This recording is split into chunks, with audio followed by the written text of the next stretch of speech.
एक स्वर्णकार था, वो बहुत बेईमानी से सोने का काम करता था और 2 राजकीय कर्मचारी आते थे उसके यहाँ, पुलिस वाले, वहीं रात्रि में सोते खाते पीते गश्त लगाने वाले जो होते हैं, और सब पता चलने लगा कि इतनी संपत्ति इसके पास है। अब उन दोनों ने एक दिन प्लान किया कि स्वर्णकार को मार देते हैं, और सब जेवर और सब बॉक्स में बंद करके निकले। तो सामने वाला लघुशंका करने के लिए निकला, सामने वो मकान वाला, उसने देखा तो उनका तुम कुछ गड़बड़ करके आ रहे हो, रात्रि में निकल रहे हो, तो उनका सुनो कुछ साझेदार बन जाओ, हम तुम्हें दे देंगे लेकिन तुम चुप रहो। बोले हम बेईमान आदमी नहीं है, हम ईमानदार आदमी हैं। और वो लड़ गया। जब लड़ गया तो उनको केस बनाने में देर न लगी, वो बक्सा उसके पास रख दिया, तुरंत हल्ला मचा दिया और कहा इसने स्वर्णकार को मारा है, स्वर्ण लिए जा रहा था, मैंने गिरफ्तार किया। पूरा का पूरा केस उसके ऊपर आ गया। अब उसको बंदी बना लिया गया। अब जब जज के सामने पेश किया गया तो सारे साक्षी उसी के खिलाफ थे, जो सत्य आदमी था। तो उसने रो के कहा जज से कि आप जो सजा देंगे वो तो भोगना ही पड़ेगा, क्योंकि साक्ष्य हमारे खिलाफ है, लेकिन मैं हृदय से कहता हूँ मैंने पाप नहीं किया। तो जज के अंदर भगवान बैठे, उन्होंने कहा कि ठीक है हम इसे और खींचते हैं, तारीखें और दी। और एक दिन एक आदमी जो ऐसे ही फुटपाथ में मर गया था, उसके साथ उस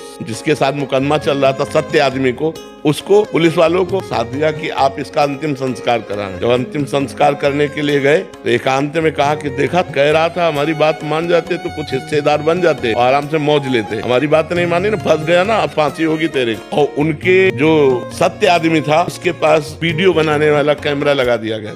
जज ने सफाई के लिए जब वो गया पूरा वीडियो सहित पेश किया, तो सत्य आदमी तो निर्दोष था ही। तब जज से उसने कहा कि जब मैं निर्दोष हूँ, आज आप जान गए, तो मुझे सालों से पैसा खर्चा करना पड़ा, इतना परेशान रहा, इतना मुझे दुख मिला, ऐसा क्यों? क्योंकि मैं निर्दोष हूँ, अब तो जान गए हो ना। तो जज ने कहा सत्य बताना, इस जन्म में तुमने कोई ऐसा पाप किया है जिसकी सजा न मिली हो और जिसका प्रायश्चित न किया हो? उसी का दंड आपको यहाँ निर्दोष होने पर प्राप्त हो रहा है, आप सत्य बताना। तो उसने अपनी घटना बताई। तो वो मृत्यु दंड इधर आकर के उसको फंसाकर इतना दंड दे रहा था। तो ये बात समझ लो, जो आप पाप करोगे उसका दंड भोगना पड़ेगा, आज नहीं तो कल, और ऐसी जगह भोगना पड़ेगा जहाँ आपने पाप नहीं किया। हम मानते हैं 100% आप सत्य हो, लेकिन आपका पूर्व का वो गुप्त पाप आपकी ऐसी तैसी कर देगा।